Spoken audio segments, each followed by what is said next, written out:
திருக்குறள் சிந்தனை. தலைவனது பிரிவாற்றாமையால் அவனையே நினைத்து நினைத்து வருந்தி இருந்த தலைவி ஒரு நாள் தன் உள்ளத்திற்கு உரைக்கின்றார். நெஞ்சமே, நின் காதலர் நின் உள்ளத்திலுள்ளேயே அமர்ந்திருக்கின்றார். அவ்வாறு இருக்க நீ விழைந்து எழுந்து புறத்திலே தேடி யாரிடம் போகின்றாய்?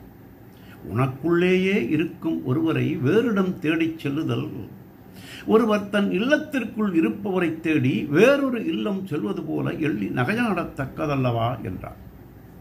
ஆகவே தலைவனது நினைப்பு மீண்டும் மீண்டும் நீண்டெழுந்து துன்புறுத்துவதால் அவனையே நாடி புலம்பி தலைவி நெஞ்சம் பெரிதாக நிலைகுலைந்து தஞ்சமின்றி தனியே புலம்பி வஞ்சி மருகு இருந்தாள் என்று தெய்வப்புலவர் நெஞ்சொடு கிளத்தல் அதிகாரத்தில் உள்ளத்தார் காதலவராக உள்ளினி யாருடைச் சேரி என் நெஞ்சு என்றார்.